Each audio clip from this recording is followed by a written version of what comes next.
Alberto Chimal nació en Toluca, México, en 1970. Es escritor y profesor de escritura creativa. Ha escrito novelas, libros de cuentos para niños y para adultos, guiones de películas y también historias ilustradas. Textos suyos se han traducido a una docena de idiomas. En Páginas de Espuma ha publicado también los libros de relatos Los Atacantes en el 2015 y Manos de Lumbre en 2018. Los relatos de las máquinas enfermas son adictivos, quedan reverberando en la sinapsis mucho tiempo después de su lectura y resuenan con nuestro día a día cada vez más digitalizado.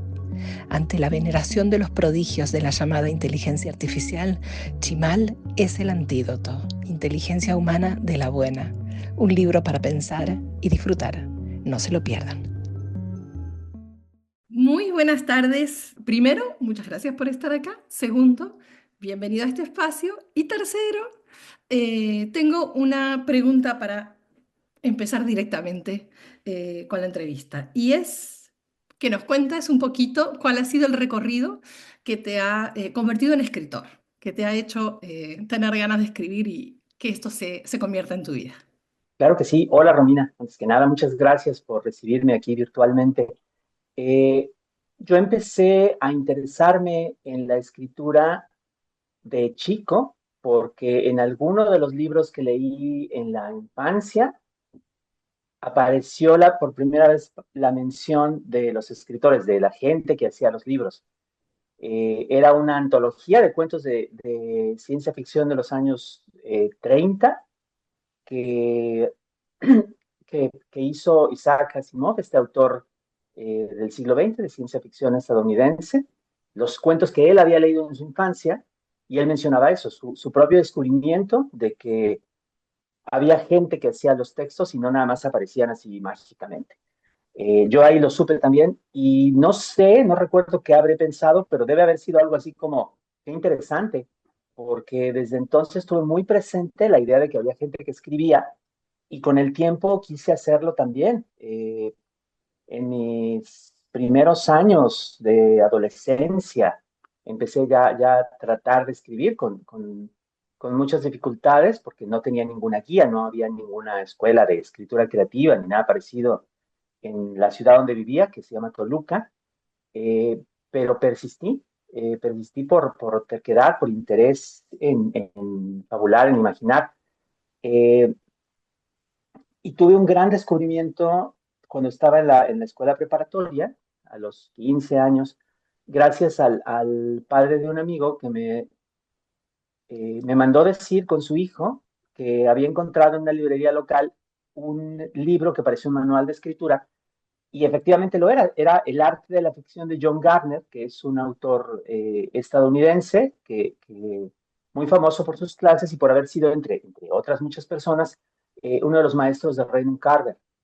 Ujú. Entonces, pues fui, vi que el libro estaba ahí, persuadí a mi mamá de que me lo comprara, lo leí y desde entonces, digamos, aprendí que se podía aprender a escribir, aprendí que había reglas o que había por lo menos guías, ¿no? Posibilidades para ensayar, para practicar. Y ese libro, pues lo atesoro hasta el día de hoy. Fue para mí un gran descubrimiento. Ese libro fue el que me puso, digamos, en el trayecto de escribir en serio, ¿no? Ujú. Y lo he usado y he pensado en él desde entonces, ¿no? Incluso a la hora de hacer pues mis propios consejos de escritura, mis propios ejercicios, ¿no? He estado pensando como en esos ejemplos que agradezco muchísimo, por supuesto.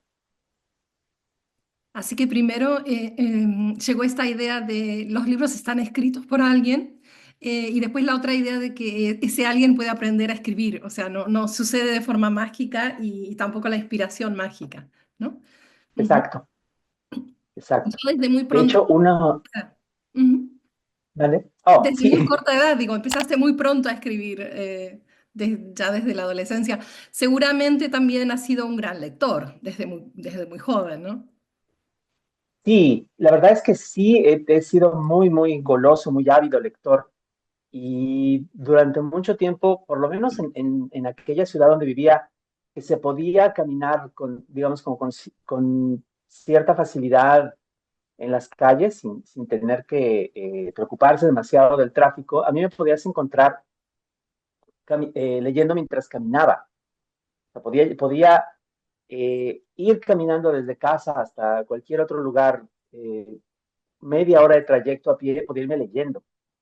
Ujú, Entonces digamos, es algo que no se puede hacer en una ciudad grande en la actualidad, ¿no? Pero en aquel entonces se podía y esas caminatas fueron para mí de muchísimas tardes muy enriquecedoras porque leía lo que se me ponía delante. ujú. ¿Y te acordás de algunas cosas en particular que te hayan impresionado, te hayan inspirado?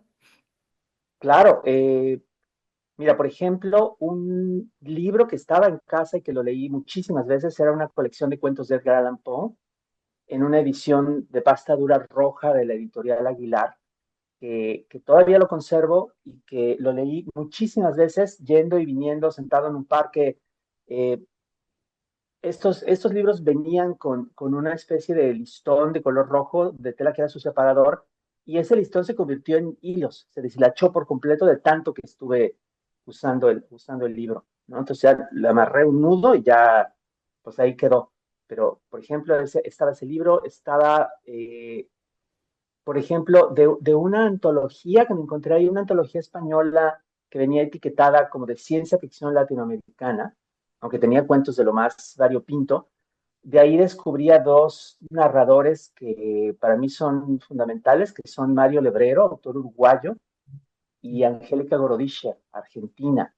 Muy buena. Y poco después de eso, curiosamente, en una revista de divulgación científica, publicaron un cuento de Jorge Luis Borges, el de Tlön Uqbar Orbis Tertius, de su libro Ficciones, que cuando lo leí me estalló la cabeza.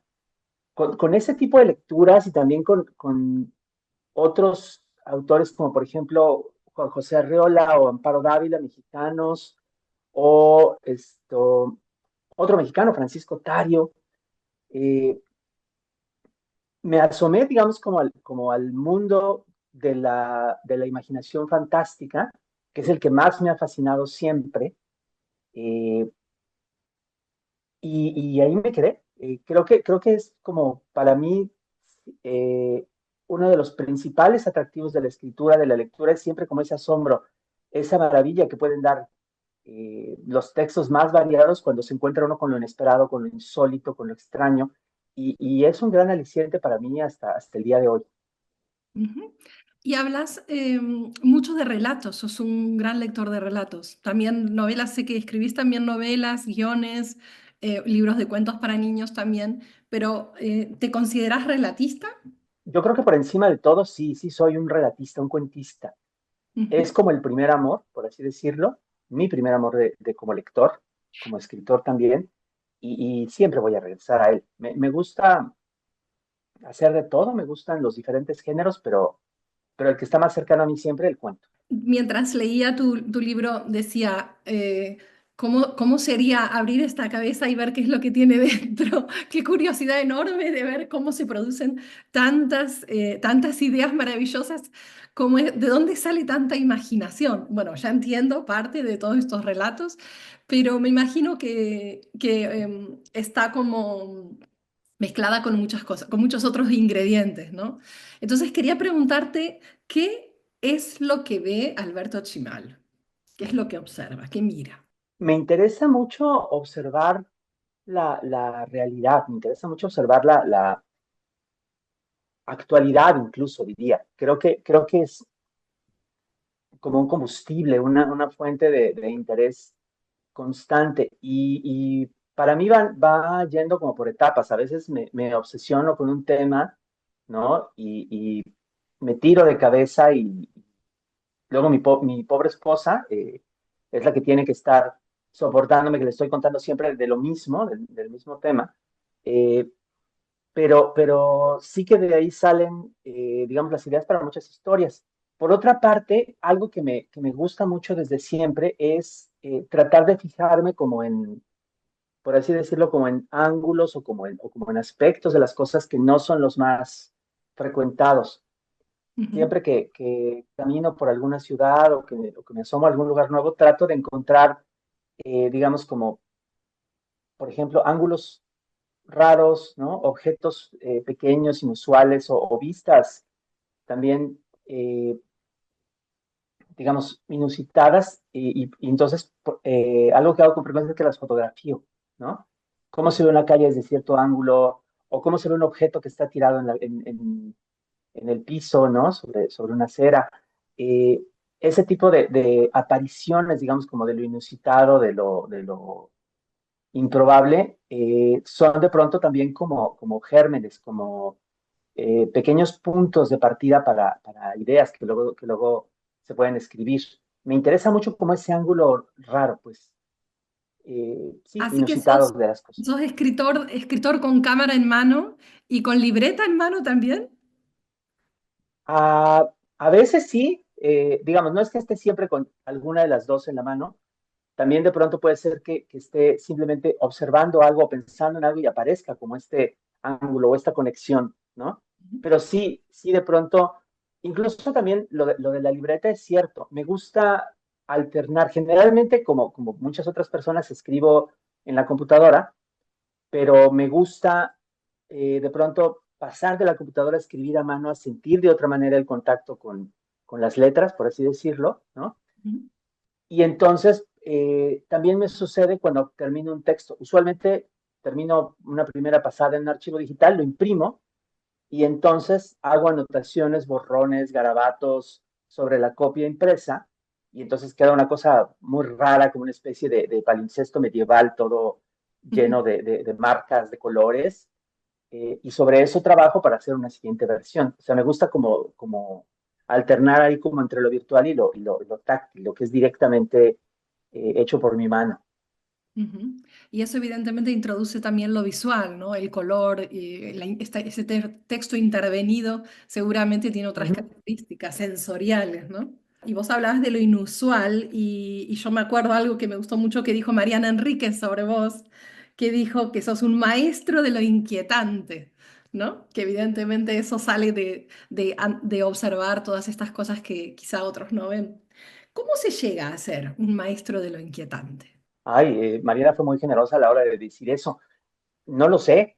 Yo creo que para mí, por lo menos en mi experiencia, creo que lo que me lleva a buscar lo inquietante, lo que me lleva a tratarlo en mi trabajo es eh, que desde el principio, desde muy chico en la infancia, estuve muy cerca como de ese tipo de sensaciones. No solamente como por los proverbiales temores de la infancia, ¿no? Que son como muy típicos, sino también porque de alguna manera era posible regresar a esos temores, incluso antes de estar escribiendo, y eran también como una fuente de fascinación, una fuente para soñar despierto, digamos, para hacer historias para mí mismo, ¿no? Incluso antes de que pensara yo en redactarlas. Entonces, pues esa experiencia sigue conmigo, ha seguido conmigo desde entonces. La experiencia como de imaginar, de darme la oportunidad de figurar, de inventar cosas. Ujú. Yo creo que eso siempre ha estado conmigo y siempre ha estado guiado como eh, por ese interés en lo inquietante, lo extraño, lo que de alguna manera sale un poco de la seguridad o de la certidumbre de la experiencia cotidiana. Ujú. Y eso es Eso. lo que, claro, a lo que enfocás y desarrollás después con tu imaginación.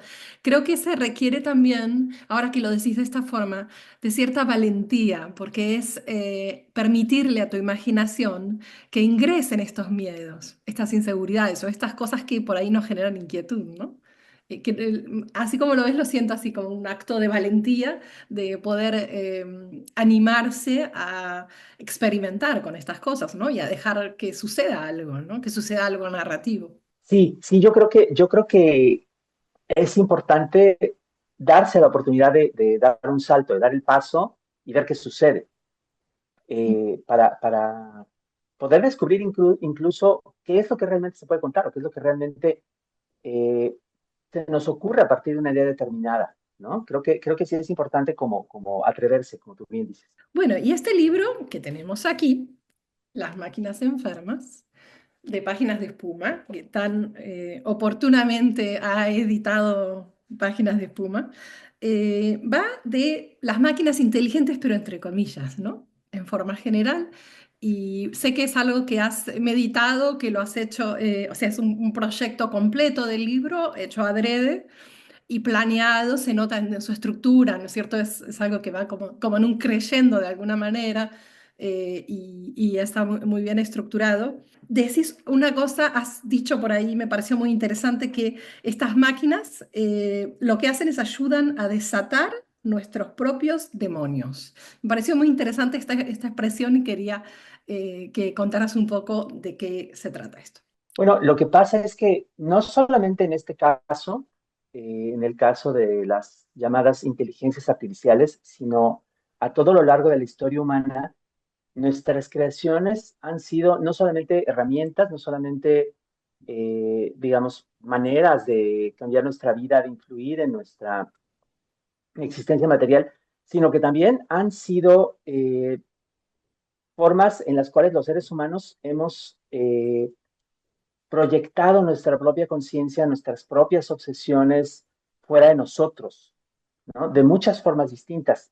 Algunas de ellas, digamos, que podríamos considerar muy positivas, como la idea de la escritura o del libro, como un depósito de nuestra mente, como una memoria de nuestra cultura, de nuestra especie, más allá de nuestra propia, de nuestro propio cuerpo, de nuestros cerebros, o tan negativas, tan inquietantes, pero en el sentido más terrible, como la idea de las armas, ¿no? De todo tipo, como extensión también de nuestras capacidades de agresión, ¿no? De la capacidad de nuestros cuerpos. Siempre ha habido como esta especie digamos, como de dimensión eh, metafórica, espiritual de nuestras creaciones, ¿no? Siempre les hemos puesto algo de nosotros.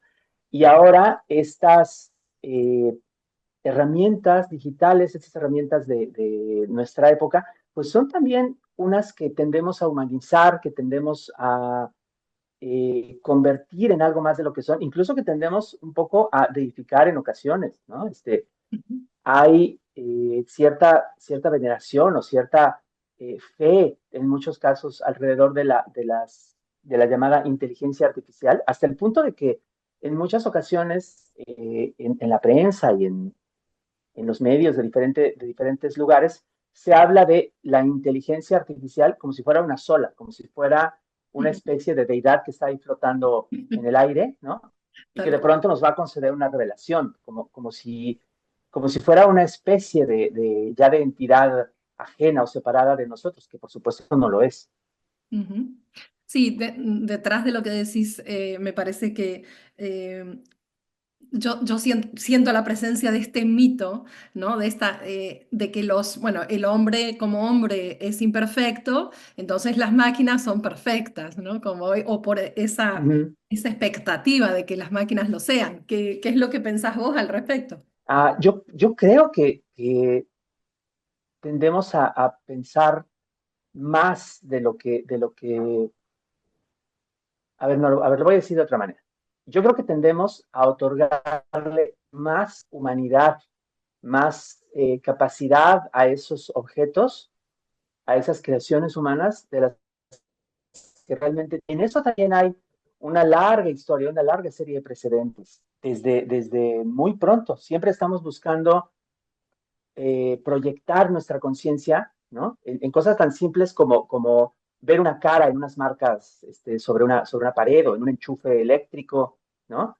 O llegando hasta el punto de que endiosamos o convertimos en un ídolo, en una deidad, pues un objeto inanimado, ¿no? Que también lo hemos hecho millones de veces a lo largo de la historia. Siempre estamos haciendo eso, siempre estamos eh, otorgándole aquello que nos rodea y sobre todo aquello que nosotros mismos hemos hecho, como una serie de facultades que, que en sí mismo el objeto no tiene, pero que adquiere a la hora de que suficientes seres humanos empiezan a creer, ¿no? En esta época, por ejemplo, eh, pues justamente estas herramientas de software, estos modelos modelos de lenguaje de gran escala, que es como el término técnico, ¿no? Ujú. Se convierten en algo más porque suficiente gente decide que quiere creer en ello y quiere pensar que ha llegado como una especie de ayudante, de asistente que va a resolver nuestros problemas y que va a hacer todo por nosotros. Mm.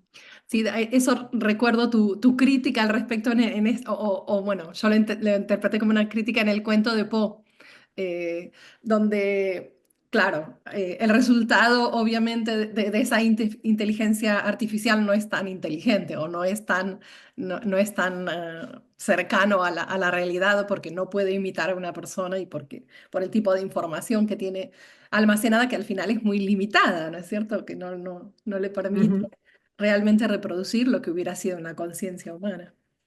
Me pareció eso muy interesante de que lo muestres de tal manera, ¿no? A través del cuento. Justamente ese cuento, además, bueno, de que tiene por supuesto el modelo de Poe, que es, como te decía, pues admiradísimo por mí de siempre, también tiene un poco la experiencia, pues mía y de muchas otras personas con modelos de inteligencia generativa, en los que después de cierto tiempo la conversación o el simulacro de conversación puede irse degradando, puede irse volviendo como delirante, como extraño, como incoherente, ¿no? Que es algo que se ha visto usando ciertos modelos generativos y que tiene que ver digamos, las limitaciones de la tecnología, ¿no? Claro. Es parte de lo que cabe esperar con ese tipo de software.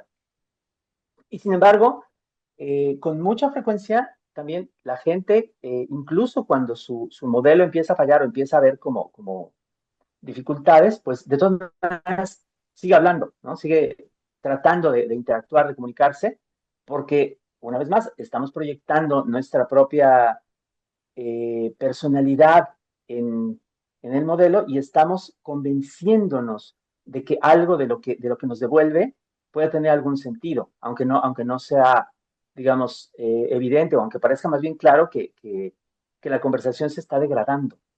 Ujú. Es como buscar un espejo, pero un espejo que devuelve una imagen un poco distorsionada, ¿no? Ujú. Exacto, exactamente. Los seres humanos somos muy, muy aficionados a cualquier tipo de espejo, a cualquier cosa que nos pueda devolver como eso que quizá sentimos que otros seres humanos no nos pueden o no nos quieren dar, ¿no? Si podemos como eh, tener el consuelo, el sustituto de una máquina, lo abrazamos inmediatamente. Ujú. Y que de alguna manera es más fácil. Bueno, ahora no me acuerdo cuál de los cuentos fue, pero me dejó la pregunta esta de hasta qué punto estas inteligencias, entre comillas, pretenden reemplazar el contacto humano, ¿no? Yo creo que esa todavía es una pregunta por responderse, pero sí que algunos de los dueños de esta tecnología, de esta especie como de la oligarquía tecnológica que está en ascenso, sí quisieran que hubiera como la posibilidad de que sus productos suplieran el contacto humano. Por ejemplo, hace no tanto el dueño de Meta, es decir, de Facebook, de Instagram, de WhatsApp, Mark Zuckerberg, lo dijo tal cual en una entrevista. Dijo que a él le parecía que las inteligencias artificiales podrían podrían satisfacer, dijo, la demanda de amistades que existe entre los seres humanos y que actualmente se encuentra insatisfecha. O sea, está expresándolo todo en términos mercantiles, ¿no? Como si Satisfacción.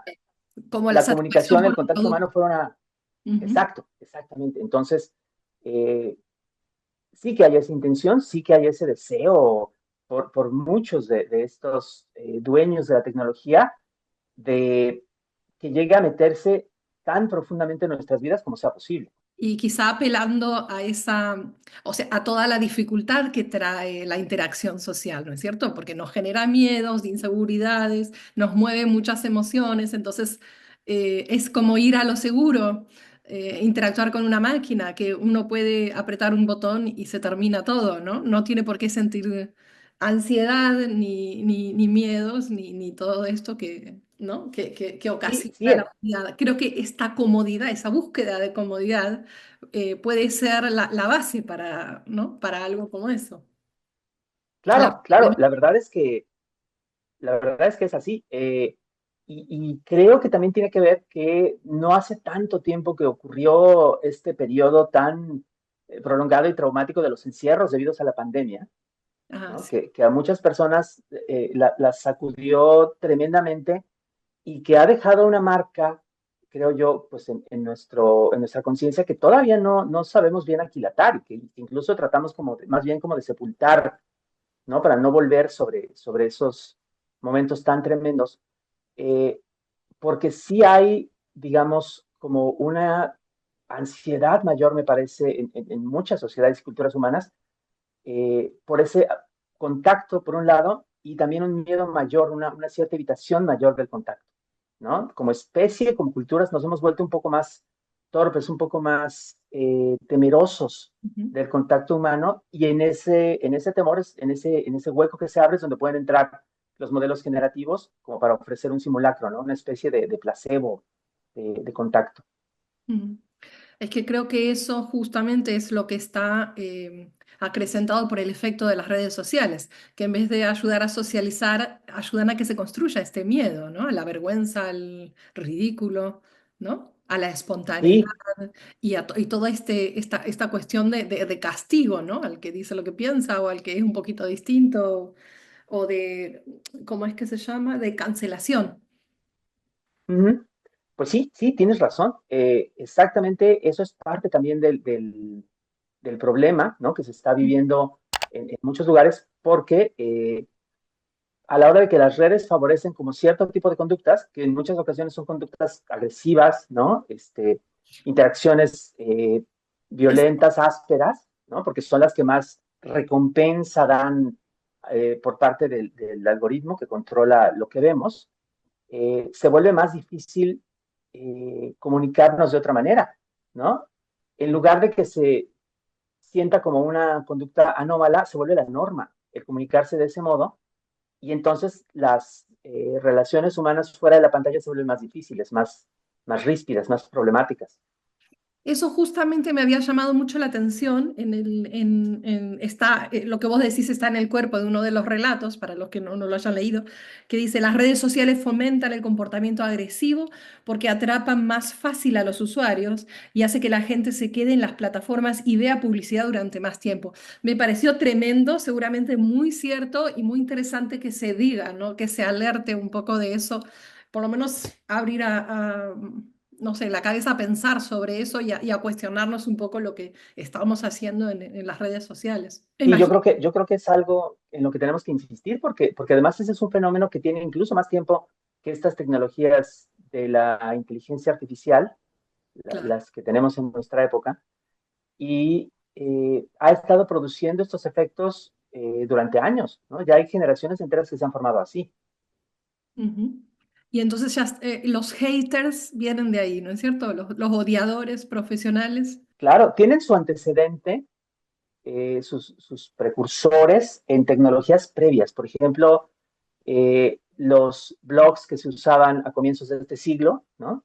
Ya en estas comunidades empezaban a surgir trolls, haters de todo tipo, pero la mayoría de ellos simplemente se pasó a las redes sociales y siguió haciendo lo mismo, ¿no? De alguna forma, incluso eh, la recompensa que recibían de llamar la atención agresivamente en una de estas plataformas más antiguas se intensifica a la hora que pasan una red social. De esta historia, de mi sobrina que va por la vida obedeciendo a una aplicación de su teléfono, me acordé mientras el tal Patrick me explicaba el problema del presidente. Ya desde hace tiempo se sabe que ciertas herramientas, aplicaciones, servicios de Internet causan efectos en la mente humana, dijo. Ya sabes tú, perdón, ya sabe usted.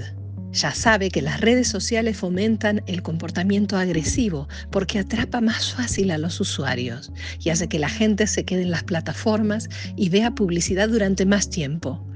Es una cuestión de negocio. Lo que la gente les da no es su dinero, sino su atención y sus datos personales. Y la mejor forma de que alguien se quede atento a una pantalla es que se enoje. Sí, dije yo, veo bastante de eso todos los días. ¿Le ha tocado ver a alguien que haya cambiado totalmente de personalidad? Es decir, por haberse expuesto a contenido tóxico durante años, por haber empezado a hacerlo. De inmediato pensé en Amanda, una compañera de la preparatoria, hace muchos años. Sí, eso me parece realmente muy interesante. Me imagino por todo lo que decís que te has documentado muchísimo para escribir todos estos relatos, ¿no? Ay, pues sí, sí, sobre todo en los últimos años. Eh, por casualidad, recuerdo mucho cómo sucedió. Una amistad me dijo, ¿ya viste este nuevo programa que se llama ChatGPT? Ahora escribe por su cuenta y ya no vas a tener que escribir. Y me lo decía como en tono de broma, pero yo así como, ¿de qué me estás hablando? Eso no suena nada agradable. Y a partir de ahí me enteré, digamos, de la existencia de estos modelos generativos y desde ahí empecé a leer sobre ellos. Yo ya sabía que el término, digamos, inteligencia artificial no es nuevo, que como parte de las disciplinas, digamos, de la informática existe al menos desde los años 60 del siglo pasado.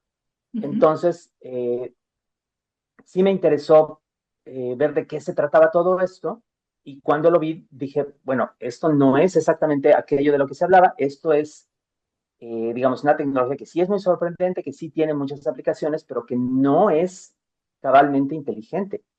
Y para el caso, según hemos descubierto, pues muchas de sus aplicaciones tampoco son tan artificiales, tan autónomas como se anuncia, ¿no? Hemos visto que ciertos usos de esta tecnología, como por ejemplo coches que se conducen solos o asistentes robóticos humanoides, en realidad están monitoreados, no están pilotados en muchas ocasiones porque la tecnología no ha llegado todavía a alcanzar las promesas de sus fabricantes y entonces mucho de lo que nos están tratando de vender en este momento todavía no lo pueden hacer. Es un poco parte de este lado también oscuro de la tecnología, que tiene, sí, logros extraordinarios, pero también como toda esta especie de promesas desbordadas, ¿no? De humo que se nos vende como si ya fuera una realidad.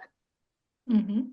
La panacea, ¿no? La panacea sigue La siendo panacea. algo que está más lejos de lo que los dueños del mundo quisieran que creamos. Bueno, hablando de eso, de los dueños del mundo, hay una suerte de ecuación que dice que a mayor tecnología, menos personas dueños del mundo y cada vez más ricos. Algo de eso me parece que es lo que va sucediendo en el libro, ¿no es cierto? Que van apareciendo esas cosas. Hace Sí, esto. es que un tema que a mí me llama la atención y me preocupa bastante de nuestra situación presente es que esta tecnología está, digamos, concentrada, pues literalmente en un puñado de personas, un cierto número muy reducido de empresarios riquísimos, oligarcas, como de una nueva clase dominante, concentrados sobre todo en esta región de California, del Valle del Silicio, Silicon Valley, Ujú. ¿no? Dueños de empresas tecnológicas riquísimas, con contratos millonarios, con alcances enormes por todo el mundo.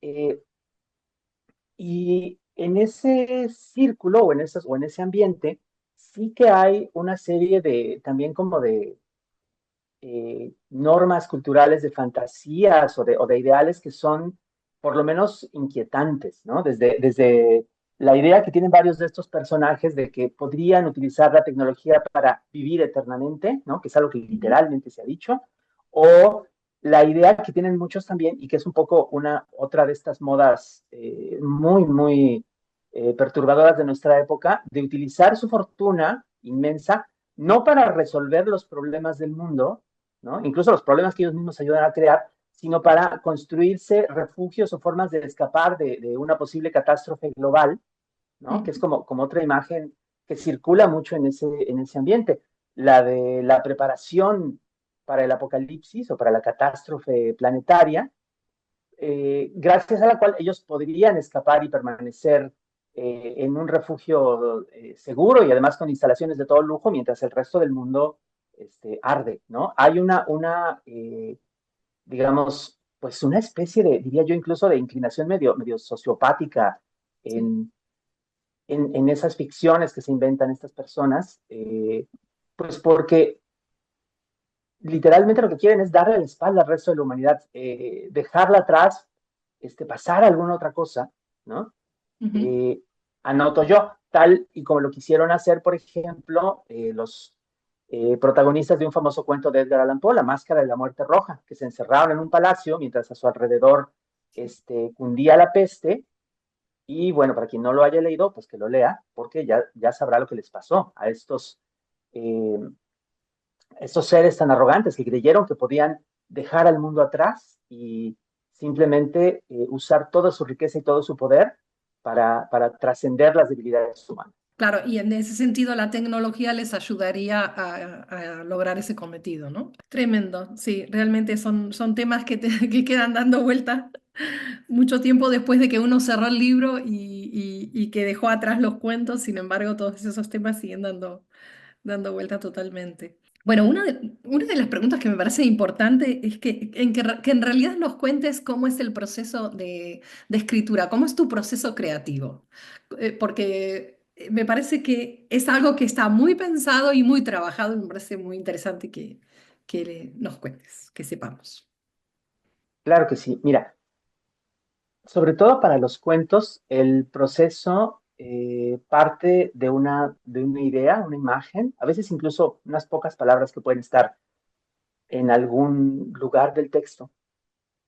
Y eso lo tomo yo no como si fuera, digamos, una inspiración en el sentido tradicional del término, no es que piense yo que de pronto va a llegar un hada a recitarme el texto completo, sino más bien empiezo a escribir, como por decirlo así, a tantear un poco eh, cómo podría desarrollarse esa primera intuición o ese primer impulso. Ujú, Y usualmente con los cuentos lo que tengo es en la cabeza es usualmente como una situación o un punto de partida que me lleva después a una conclusión que más o menos puedo prever, que más o menos, aunque no tenga las palabras exactas, puedo imaginarme como en líneas generales. Entonces, más o menos sé a dónde quiero llegar. eso en Voy la desarrollando la... el principio, es con lo que empezás a trabajar en tu mente. Ujú, Exacto, exacto. Eh, por supuesto que pasan muchas cosas en el camino, ¿no? Se me van ocurriendo cosas. La mente humana es muy extraña porque al mismo tiempo que uno escribe, uno va pensando, ¿no? Y entonces se hace una especie de rebote muy curioso, ¿no? Entre la acción de escribir y el pensamiento sobre la escritura, y entonces pues pasan cosas, ¿no? Uno no sabe exactamente a dónde va a llegar con total precisión, ujú. pero cuando más o menos tengo un primer borrador, a mí me pasa con mucha frecuencia que ese borrador está incompleto, que necesita crecer, necesita ampliarse. Entonces, ya sé que eso va a suceder. Entonces, lo que hago es que me aparto del texto, lo guardo, a lo mejor lo imprimo y lo tengo ahí, y me doy tanto tiempo como pueda para después volver a ir y revisarlo. Y ese es un primer pase, ¿no? Claro. Y entonces, si tengo el tiempo y los medios, pues hago como esta impresión, hago mis garabatos por todas partes, ¿no? Y Ujú, entonces le agrego, ¿no? Ciertas escenas que en un primer momento me parecían claras, descubro que podrían ser todavía más claras, que podrían ser todavía más amplias, ¿no? También en ocasiones contraigo, borro, ¿no? Corrijo, pero sí que hay como una especie de segundo paso en donde el texto necesita como una transformación eh, digamos, más complicada que simplemente irlo redactando de primera intención.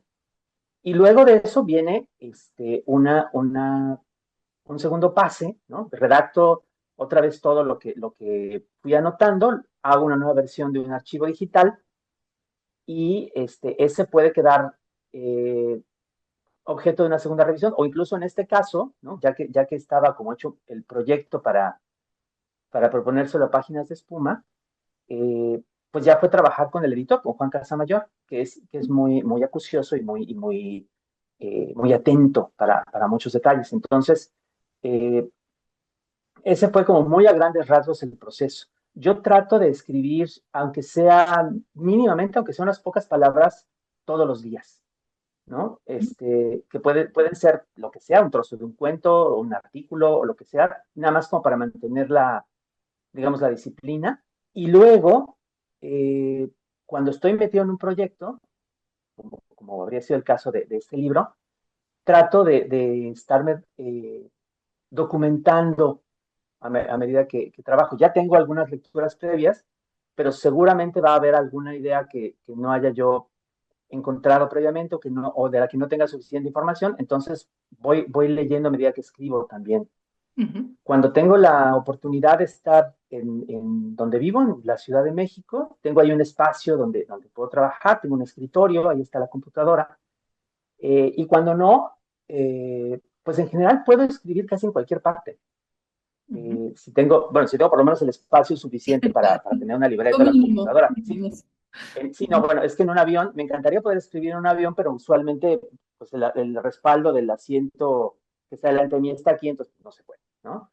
Pero, Ujú. Sos pero, bueno, flexible, sea como digamos. fuere, Sos flexible. sí, sí, Hay escritores que tienen hábitos como muy estrictos y necesitan eso sí o sí para poder escribir tranquilos o mucho, no sé, mucho silencio alrededor, pero vos sos en eso más flexible.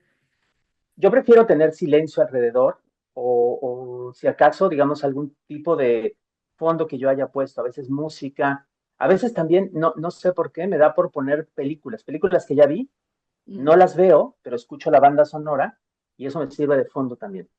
Eso justo te iba a preguntar, porque tengo la idea, bueno, además de que vos escribís guiones, o sea, el cine es una parte importante seguramente dentro de tu creación artística. Me imaginé por alguna razón que cuando escribís te generas una atmósfera. ¿No? Es una atmósfera que acompaña esa creación de alguna manera. Como vos decís, leo otras cosas o me documento, pero siempre alrededor del tema del que quiero escribir. Y por alguna razón me imaginé lo de las películas y la música, pensando en que es también lo que da una terminación. Tiene que ver un poco con eso, ¿no? Con el cine, con Sí, la afición por el cine. sí, sí, por supuesto. Yo creo que he aprendido mucho del cine en general. Hay como ciertos efectos, ciertos como impresiones que puede dar el cine que a mí me interesa mucho tratar de pasar a la hoja, al texto impreso. Admiro mucho pues no sé, a cineastas como Stanley Kubrick, por ejemplo, que eran capaces de decir muchísimo, a veces no con una acción o con las palabras de sus personajes, sino, por ejemplo, con un corte, Claro. ¿no? Con un desplazamiento de cámara. Ese tipo de efecto, digo, por supuesto es imposible de trasladarlo directamente al papel, pero da a pensar como en trucos que uno puede inventar. Mm. Claro, se trasladará a un blanco tipográfico o alguna cosa así. Claro. Seguramente. Sí, qué interesante. Usar los recursos del cine, ¿no? En la Ujú. y volviendo al tema de las máquinas inteligentes, como siempre, entre comillas, que por ahí decís son inevitables o nos quieren hacer creer, en todo caso, de que son inevitables, y ese es el gran riesgo, ¿no? De decir, bueno, esto ya está y ya hay que aceptarlo y hay que adaptarse y no tenemos otra opción. ¿Crees que es algo que realmente va a producir un cambio, una mejora de la calidad de vida de las cosas? ¿O es un espejismo que nos están tratando de vender? Yo creo que en buena medida es un espejismo que están tratando de vendernos.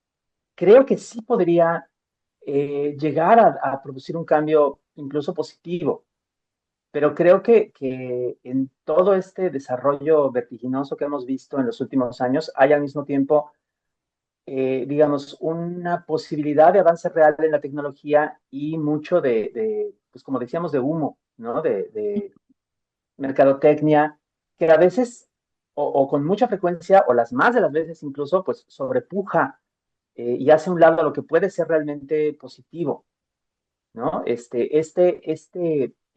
Todo este mundo de esta tecnología, pues de hecho ya con más y más frecuencia está siendo calificado como una burbuja especulativa, donde hay enormísimos capitales en juego, apostados a una serie de productos cuya utilidad puede ser auténticamente revolucionaria, pero que hasta el momento no han dado ingresos, ¿no? Y eso está clarísimo viendo cualquiera de estos productos de cualquiera de estas grandes empresas. Hasta el momento todo es capital de riesgo, todo es especulación, todo es apuesta por una ganancia futura increíblemente grande, pero todavía no vemos que esa ganancia llegue. Así que esta promesa, esta amenaza todavía está por verse, digamos. Sí, Es muy, bueno, es muy interesante el primero de los cuentos, el que habla de la editorial, de tratar de escribir como antes, ¿no? Me pareció muy gracioso, muy tierno todo esto. De volver a escribir a mano, ¿no? De volver a escribir las cosas, que en realidad, a pensarlas, a escribirlas. Se empieza con toda esa torpeza de lo que no, de lo que se ha perdido, ¿no? De las capacidades que se han perdido. Me pareció muy, muy, muy lindo, muy tierno. Y me quedé pensando en qué crees que va a pasar, qué pasará con la literatura, con eso que te dijo tu amigo, ¿no? No vas a tener que escribir más, ¿no? pues no sé qué va a pasar, pueden pasar muchísimas cosas, puede ocurrir tanto una debacle de esta tecnología como un ascenso todavía más tremendo, más incuestionable. La verdad es que no lo sé, pero me gustaría creer que sí hay como algo humano, irreductiblemente humano, que se puede encontrar todavía en la escritura y que no puede ser suplido a la perfección por un modelo generativo, no como existe la tecnología ahora, que lo que hace es reciclar, digamos, recombinar texto existente, ¿no? A partir de ciertas reglas preestablecidas. Creo que eso incluso se ve a la hora de que, por ejemplo, ciertas tiendas en línea están inundadas actualmente de texto artificial, digamos, eh, pero la gente se da cuenta de que algo no va, de que algo no suena exactamente como debería. Ujú. Quizá eso es un signo esperanzador. ¿Cuál debería ser la apuesta de la literatura en este momento? Yo creo que la apuesta debe ser, a ver, lo voy a decir así, yo creo que la apuesta de la literatura debe ser por aquellos rasgos de la escritura que no están, digamos, siendo buscados por los promotores de esta tecnología. Es decir, la lentitud, ¿no? La concentración, los detalles, eh, la originalidad en el sentido eh, doble de que se trate de una creación propia, del desarrollo de un estilo y también de la observación del origen, digamos, de la recuperación de lo que puede hacer el lenguaje de una manera muy profunda cuando entra en contacto con nuestra conciencia. Usualmente inteligencias generativas lo que ofrecen es texto muy rápido, texto muy eficiente, texto funcionalmente legible, que no, digamos, perturba, que no afecta mayormente nuestra conciencia, que comunica del modo mínimamente necesario y eso es todo, ¿no? Su ventaja sería la ventaja de un producto que funcione más rápido, únicamente, ¿no? Eh, pero la literatura puede ser más que eso, ¿no? La escritura puede ser más que eso. Algo que a mí me parece obvio, pero creo que hay que repetirlo constantemente, es que, por ejemplo, una de las virtudes del cuento como género es que nos permite hacer pausas. Terminamos un cuento y podemos seguir leyendo si queremos, pero también podemos detenernos, podemos dejar que ese final que acabamos de leer haga eco en nuestra conciencia, podemos, si queremos, reflexionar un poco en lo que acabamos de presenciar, lo que acabamos de significar en nuestra propia mente, ¿no? Y ese valor de detenerse, ese valor de dejar que el texto haga eco en nosotros, es enorme, aunque no siempre lo apreciemos así. Y ese valor queda potenciado cuando realmente asistimos a alguna especie de representación de una experiencia humana, ¿no? Que tenía el objetivo de conmovernos, de afectarnos de alguna forma. Y hay otra cosa más revolucionaria, además de esto que estás diciendo, ¿no? De ir justamente a todo lo contrario a lo que se busca o a lo que se comercializa, que es lo de mirar. ¿no? Que se miren las personas entre ellas. En alguno de los cuentos hablas de eso, ¿no? De volver a mirarse, de volver a encontrarse y dejar de interactuar utilizando la tecnología. Contame un poquito de esto que vos ves. ¿Qué es lo que sucede cuando la gente se mira? Lo que sucede cuando nos miramos es que todo el, digamos, como el potencial que hay para el contacto humano se realiza, porque los seres humanos todavía somos en muy buena medida una especie cuyo cerebro, cuyo sistema nervioso, cuyo proceso de pensamiento está hecho para eso, para el contacto físico, en el mundo, en el mundo, Ujú, en el mundo natural, digamos, o en los espacios físicos, no nada más a través de una pantalla. Es muy diferente hablar con alguien a través de una videoconferencia, como lo estamos haciendo, a tenerle enfrente, a poder percibir su lenguaje corporal, poder percibir su volumen, su materialidad, ¿no? ujú. Proyectar como todos esos detalles que van más allá de, eh, de las palabras, ¿no? Todo eso es parte, digamos, como de la comunicación. Por eso es tan distinto como toda esta serie de interacciones que hay en las redes sociales, ¿no? Por eso también es como mucho más fácil llegar a extremos de agresividad, a extremos de Por el anonimato. insensibilidad en las redes, Ujú, porque estamos básicamente despojados de ese contacto humano. Eh, en lo personal, yo llevo algunos años, digamos, retirándome más o menos despacio de las redes, ya no tengo Facebook, ya no tengo X, antes Twitter. En algún momento los usé mucho, pero después no, digamos, a medida que se fueron volviendo espacios más tóxicos, donde se parecía como mayor la oportunidad de encontrarse contenido así, pues me fui yendo y creo que ha sido una buena experiencia. O sea, no solo no extraño, digamos, esas interacciones, sino que además en la pequeña medida de mis posibilidades, pues sí, hay un poco más de tiempo, ¿no? De oportunidad para estar con otras personas, ¿no? Para hablar, como para comunicarse. Eh, es más, ni siquiera para entablar un contacto directo, sino simplemente para, en ocasiones, salir a un lugar, ¿no? Y desplazarse entre otras personas, ¿no? Tener como esa cercanía, aunque sea pequeña, aunque sea fugaz, que ya por sí sola representa una gran diferencia. ujú. Esto es interesante porque vuelve nuestra charla totalmente circular. Es como volver al punto en el cual, alejados de la tecnología, o con menos, cada vez menos contacto con la tecnología, tendríamos más contacto humano, más posibilidad de vernos, de mirarnos, pero además de mirar, ¿no? De mirar el mundo alrededor y de encontrar esas esquinitas que vos decías, que es donde encontrás la creatividad. Y es como un poco esto de retornar a esas formas originales, a esas formas que se rebelan contra ¿no? Contra lo que viene a hacernos la tecnología. Sí, sí, en eso creo muy fuertemente. Bueno, esperemos que todo el mundo lea y que le guste este libro tanto como a mí, que les parezca tan interesante. Seguramente lo voy a seguir leyendo en detalle, pero la pregunta es, ¿qué es lo próximo que vamos a estar leyendo de vos? Ay, estoy escribiendo una novela, también un poco dentro de este mundo de lo digital, con un enfoque distinto. Todavía no sé decirte exactamente para dónde va. Con la novela es mucho más azaroso el proceso, ¿no? Estoy todavía como tanteando en el mundo que me estoy imaginando, ¿no? Ujú. Pero yo creo que el año próximo estará ya por lo menos terminado un primer borrador. Eso es lo que viene. También espero escribir más cuentos, pero de momento es la novela. Buenísimo. Bueno. Será un placer entonces leer también la novela. Te agradezco mucho tu tiempo y bueno, mucho éxito con este libro maravilloso y bueno, que conquiste todos los mercados y todos los lectores. Muchísimas gracias, Romina. Gracias de veras.